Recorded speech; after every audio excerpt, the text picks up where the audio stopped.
Welcome in. I'm Collette Wieland alongside Dr. Stephen Camarata. He's the author of Late Talking Children, a Symptom or a Stage. This is very exciting. It's going to be in its second edition. It's very exciting. You know what also is great and exciting? This is the first podcast for Late Talker Journey. So welcome in. We're going to be talking about the book. And the first chapter talks about symptom or a stage. So let's start off with defining what a late talker is. Broadly, late talking is defined as when a child is not using words at their first birthday. And when they get to be about a year and a half, then that's very salient, and that's what we define as a late talker. Now, this can be just normal developmental variation. It could be that they have a different learning style and nothing that's going to have any long-term consequences, or it can be a symptom of something like autism, language disorder, or some other condition that's going to be more long-lasting. A lot of parents are like, why is my child a late talker? Well, there's a lot of different factors that relate to late talking, but we actually don't know the cause. And so what's really important is to have a good evaluation to make sure that somebody's actually thinking about the different possibilities. Do all late talking children have the same mental abilities? There's a lot of variation in mental ability. So some children have what we call an intellectual disability. It used to be called mental retardation. We don't use that anymore because it's kind of pejorative. But that means the child is learning slowly, not only in terms of talking, but other things that they might learn. Thankfully, most late talkers don't have intellectual disability. Other children, such as children with autism, they can learn some things at a fast rate, other things at a slower rate, so it can be variable. Most late talkers are going to have a real strength in visual, spatial, puzzles, directions, things of that nature. Math sometimes is advanced. Sometimes music is advanced. So there's going to be uneven learning styles, but usually talking comes along slowly, and that's why we think of them as late talkers. Why math and music? So again, from a theoretical standpoint, we hypothesize that different parts of the brain are developing at different rates. And so part of the brain that works with quantitative visual spatial is running ahead in late talkers. For most people, the verbal and social parts of the brain are running ahead of the quantitative visual spatial. And so music, math, puzzles, things of that nature are often moving more quickly. One of the vignettes for that is Einstein's brain. Actually, people still have Einstein's brain, and it turns out that the regions of the brain for thinking ability, mathematical reasoning, visualizing the things that he did in physics are way more developed than the verbal centers in his brain. So the verbal centers are not as well developed. The visual, spatial, quantitative centers are more developed, and so we just think it's a normal variation, which leads to people like Einstein who are late talking, but then also have these other abilities. You know, a parent might be wondering, is my child the next Einstein, or do they have that same sort of working brain that he had? Is there some sort of a test or a way that you can determine if your child? So, the odds of any child being an Einstein are pretty low, and I don't mean that to discourage anybody. I think it's really important, no matter how your child's learning and developing, to really encourage and nurture that. So I think having a goal of having the Einstein may not necessarily be the best way to approach it. Certainly it's possible that somebody who is late talking could have higher visual spatial that stands out as an Einstein would. As far as it goes in terms of the developmental course, it's very individual, and some of the children are going to have a real preference for puzzles, and they might have a real preference for letters and numbers and things of that nature. Others, they may not necessarily like that. Some will have a preference for music. Some won't like music. One of the stories in Thomas Sowell's book about late talking children, the late talker who turned out to be a concert pianist and then a music director. His parents wanted him to do the violin, and of course, one of the things about late talkers, myself included, is we tend to be stubborn. And so he actually smashed the violin when he was in grade school because he refused to play it. And so that's part of the journey too, is dealing with late talker temperament. You know, as a parent myself, you're always wondering, did I do something wrong? Did I not do enough? Did I eat something, while my child was in the womb that could have caused this, right? So why do so many parents, particularly mothers, feel the need to carry this blame? Yeah, so that's a really, really great question, because the first thing to say is that unless The child was severely neglected. Their parents did not cause this. The moms did not cause this. As human beings, we understand that we're not perfect. It's part of the human condition. And so it's easy when there's a developmental difference, like late talking, to think back, was I not playing with my child the right way? Did I not feed him the right things and all these kind of things? And the reality is that none of that's associated with late talking. So it's not really anything that the parents did. And I worry that some models, for example, of autism historically blame the mother. We had this idea of a refrigerator mom, parents withholding their affection, and that this caused autism. Totally wrong, did a lot of damage, but there's still elements of that in our society. And so shaming and blaming the mothers is just totally out of bounds. It should never happen. And I can prove to you with data. When I say that, I mean I have a lot of data on this. Mothers are not causing late talking at all. And part of this, if you think about it, like in our family, our youngest son is a late talker. 2 of our children talked early. So was Mary a good mother to Vincent and not a good, not a good mother to Vincent and a good mother to the other children, and that's why they're talking more? No, it's just individual variation. Mothers do not cause it. I really want to emphasize that. So I appreciate you saying that for all moms and dads out there. Why can't parents assume that this is a phase then, right? That they might grow out of, or can they? Yeah, so actually the odds are it is a phase. And what I mean by odds are is that 60% or more of the children who aren't talking at 18 months within a year or 2 years actually catch up in terms of their talking. And so probabilistically that's going to happen. But you never want to assume that, because if it is something that is going to persist, it's good for us to get in and scaffold, give some parent tips and things like that to really kind of move the development along. And so a good clinician can differentiate. And there's ways, and we can talk a little bit more about that either today or in a future podcast about exactly what the individual signs are that you're looking for, whether it's going to be a symptom or a stage. But the main thing to kind of bear in mind here is you never want to make that assumption. It's really important. You want to wait and see how it unfolds, and you want to, of course, hope that it's just going to be a stage rather than a symptom. But you definitely want to rule out some things like hearing loss. Sometimes even today, we have universal hearing screening in newborns, but even today we'll have a child who comes into us who's late talking and they have a pretty significant hearing loss that was undetected. And so you just don't want to assume they're going to get better. You want to say, there's a hearing loss here. We need to take care of that. There's a lot of reasons that you're talking about why a child might not talk. So why is getting a proper diagnosis? And if you could help us walk through what is a proper diagnosis? So basically the idea is to have a clinician who's skilled and has experience with different kinds of late talking. And it's like a medical process where you're doing a differential diagnosis. So if you come in and you come into the physician and you have high blood pressure, there could be lots of different reasons for that. And so that's the symptom, high blood pressure, the sign, but then what is it due to? And so it's the same thing with a late talker. You want somebody who is going to say, is this a normal developmental variation? Is this a sign of intellectual disability? Is this a sign of autism? Is it a speech disorder? It's really important because the treatments and the supports for those are very different. So you want somebody who comes with an open mind, evaluates the child, gets to know the child, and then makes their best decision to determine whether there's more support needed or not in terms of the developmental course of that child.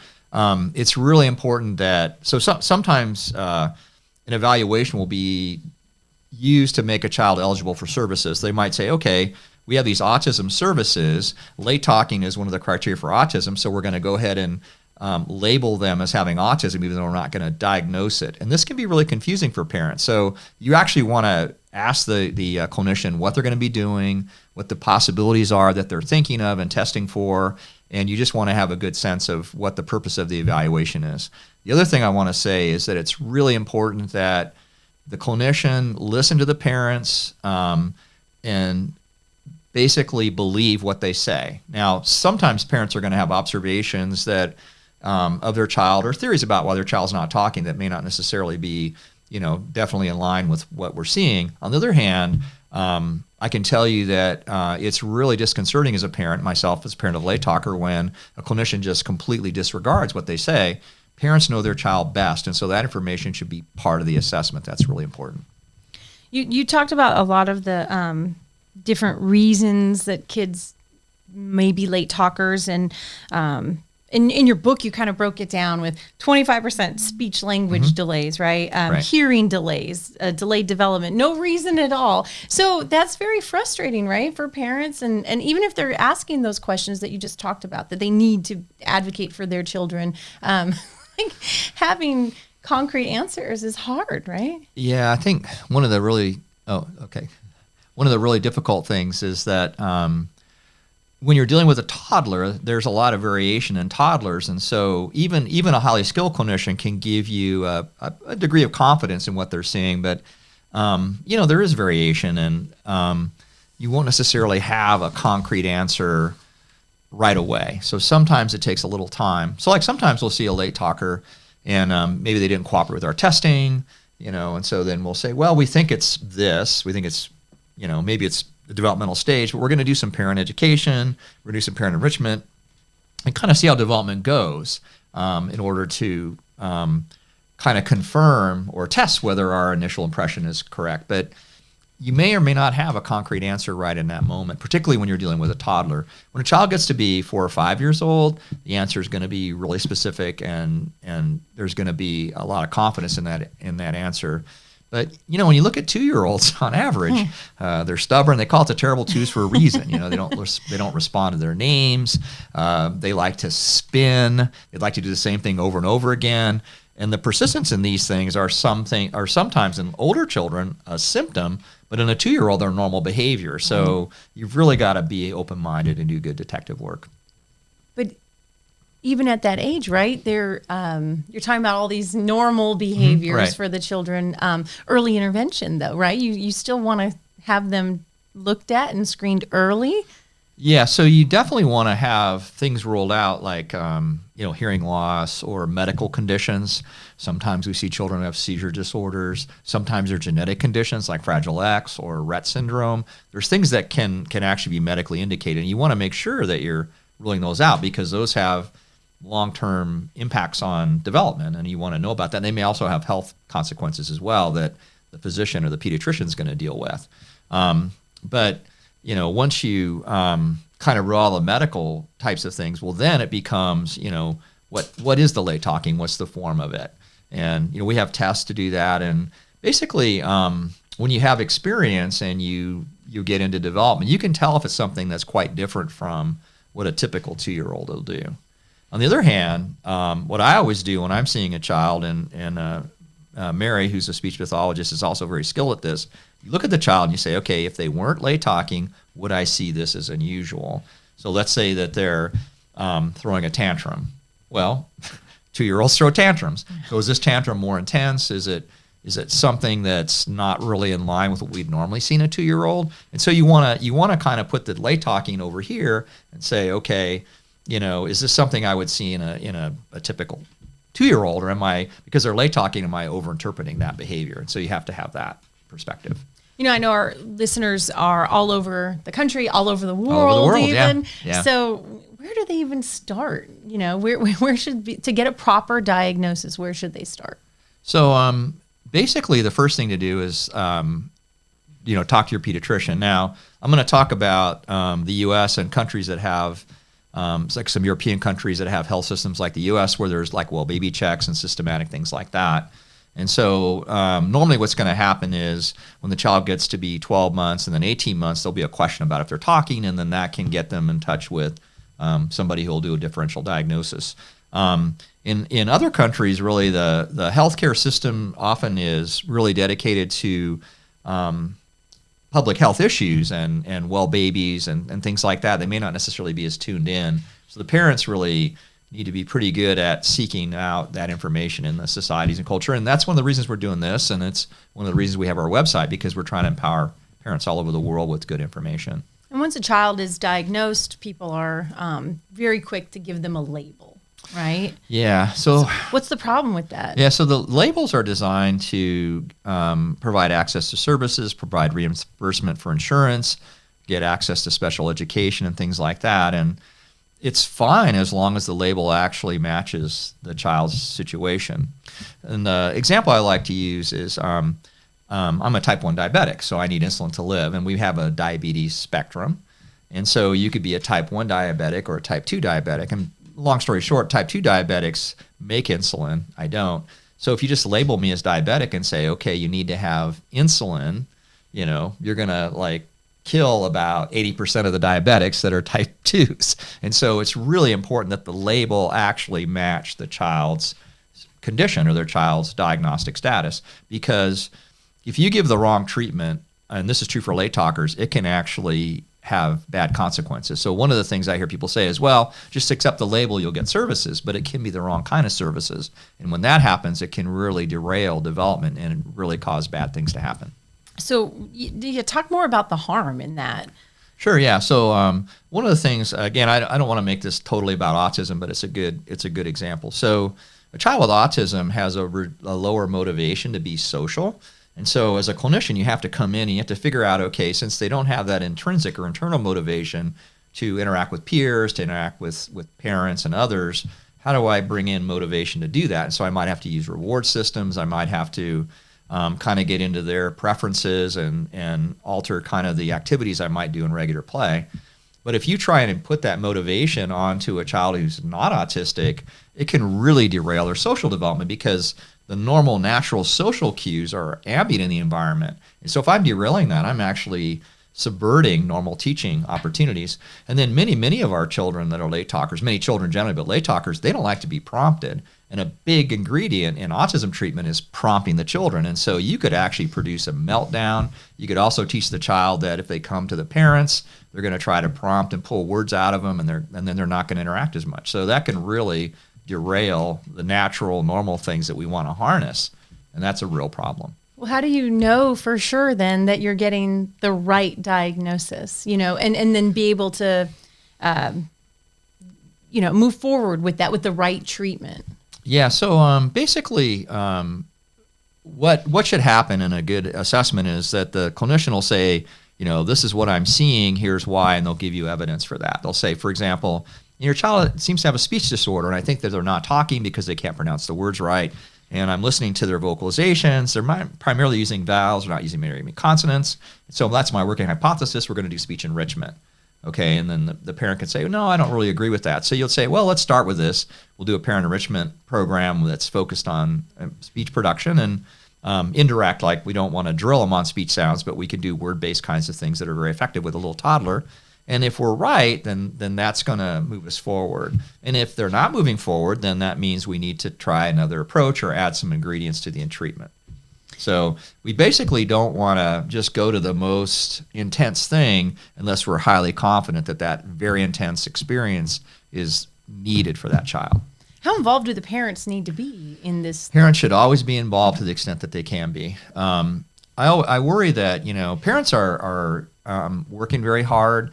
Having a late talker can be very stressful, and I don't want any parent to hear me say that you need to do this 24/7. On the other hand, sometimes parents are not included at all, and so every support system should include opportunities for the parents to participate. A clinician should be able to help them and be a good coach, looking at what they naturally do and enhancing that. Some parents can be primary intervention specialists. Other parents don't have that knowledge or capacity. So in a way, the same way you're thinking about the late talker, what do I need to support their development, you're also thinking about how can I best harness the parent's strengths to support their child. But they should always, always, always be invited to help. And if they can only help to a certain extent, they should never be shamed, ever. The parents that want a label for help from the school district or wherever that help might be coming from, right? It sounds like a good thing, right? But how can labels be harmful? Yeah, it is a good thing, and I'll use generally if it's right. I'll use my own son as an example. So one of the things that happens to late talkers is the way that tests are designed. Often they are based on talking, and so if you look at talking as a way of understanding how well a child thinks or learns, basically as a window into their IQ, if a child's talking, that's okay. But if they're not talking, it's going to make a mistake. So one of the things that happened, my own late talking son, and I've seen happen a lot in my work with late talkers, is that someone will give a IQ test or an intellectual test because they're not talking, they'll score lower on it, and then they'll make them eligible for services for children who learn more slowly. And so if your child's in a classroom that's geared for slow learners across the board, that's going to really hinder their educational development. So it can really, really be bad. And so, they recommended for us, and it's in the book, that he actually be placed in a classroom for children with slower learning. And we didn't accept that because we knew that was inaccurate. So again, the parents just really have to be good consumers of the services. And I don't want to have parents be skeptical. And we see a lot of great services out there, but also some things don't match up. And so we want to empower parents to be able to recognize that and get the right placement for their child. So just getting services for the sake of getting services is not a good idea. How do you know if the services you're getting are from a qualified professional? So basically, there's a lot of different kinds of people that might work with late talkers.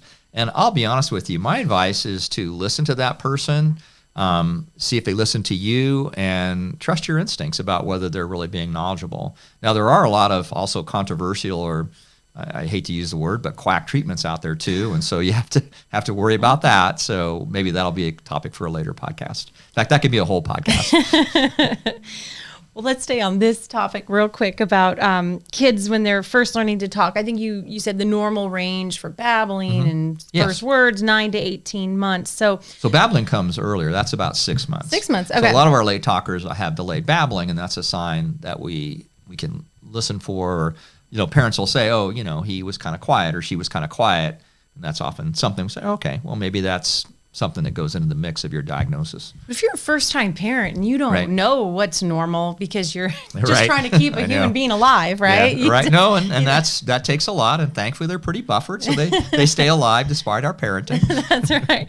So how do you know when that early intervention should come? It's like, my kid didn't babble at 6 months. Should I be rushing into the pediatrician's office now? No, I think really the rule of thumb is if the child's not using first words by 18 months. So technically, 12 months is when first words come in, but it can be some variation around that. But by 18 months, then you want to report that to your pediatrician, and that's kind of the starting point for an evaluation. Can it be too early, too late? I mean, I don't want to discourage families. It's never too late. But I mean, if a child isn't using any words at 12 months, that's not necessarily going to persist. So, and then parents may have their pediatrician, so they go there first. Should they be seeking out their own specialists? So they should always go to the pediatrician first. Okay. So, the pediatrician is really important in the healthcare. Their pediatrician is kind of the healthcare quarterback, and they're coordinating all the services, and really everything should go through there. And the first thing, again, is to rule out any medical conditions. And then at that point, the pediatrician may make a referral. Normally what's going to happen is there'll be an assessment, and then the assessment person is going to hand them off to a service provider, depending on if they're early intervention. The way it works in the U.S. is we have birth to 3 services, and so normally those are home-based services, so someone will come in the home and support it if the child qualifies for it. But in all cases, we always want to do a parent education, parent training to help support their child's development. Their normal interactions are going to be great, but we kind of fine-tune those a little bit to match the child's developmental level. So really 18 months is when you go. Now, if there's other risk factors, if there's some genetic history in the family, obviously if a child has Down syndrome, we're gonna start right from the beginning to do encouragement and things like that. So, but other than that, really 18 months is when you want to engage the system. If you were a late talker, are you more prone to have a late talking child? Yeah, so it is genetic, and so I have a late talking son and a late talking granddaughter. So it is, and basically, the late talking way of thinking and seeing the world is something that seems to be heritable. We don't have a set of genes; we just have genetic linkage studies. Okay. So we don't know the actual genes that are triggering it, but we do know that in family histories, pedigrees, and so on, there's a higher probability of late talking in families that have late talking. Talked about treatment options for children. Let's get into a little bit. What does that mean? That word, right? And what are some of the misconceptions? That's really a great question. So people sometimes think of treatment as you dropping off the child at a center, or dropping them off at somebody's office, and then they do something for an hour, and then that's how it works. And that's an important part of the toolkit. But really, treatment involves maybe some direct services to teach the child words and things like that. It should also involve working with the parents. Like what we do is we'll say to the parents, okay, let's take a half an hour in the morning, half an hour in the evening, and this is just going to be your time with the late talker. Sometimes that can be hard when there's multiple children and other things going on, but basically we teach the children, the parents how to really kind of read their children and then provide them with playful interactions, which is how toddlers learn.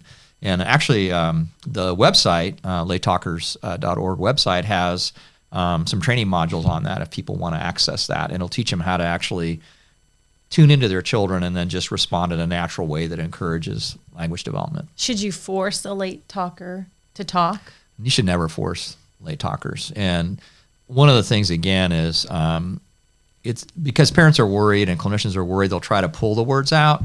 But if they're using force, that can actually cause the late talker to shut down and actually talk less. So you just don't want to force them. I've never had to force it. I've been doing this for over 40 years. I've never had to force a late talker to talk. You just don't need to do it. They'll eventually do it on their own, or mostly there are some. There are some that never talk. Thankfully, very, very rare, and we have to use like a computer device or what's called an augmentative device to help them talk, or we may have to use pictures, symbols, or things like that. But the overwhelming majority of them are going to talk down the line. Absolutely. So we have to kind of meet them where they are and move them through development. We can't force it, or we can't really teach them things they're not ready to learn. We have to kind of see what the green flags are. I call them green flags, and we want to then move through development based on that platform. Well, that's all of our time today. What we're going to talk about. I know. Yeah. Well, next week we're going to talk about what we know about late talking children. So we'll get into that in our next episode of Late Talker Journey. In the meantime, we want to know what you learned today. What was the key takeaway for you? Please tell us in the comments below and help us keep this conversation going. Let us know what's on your mind. We look forward to answering any questions you leave in the comments section. Be sure to click subscribe and hit the bell so we can keep this information coming to you. And please check out the Late Talkers Foundation website, latetalkers.org. It's got lots of great resources for families. And always remember, the best thing for your child is you.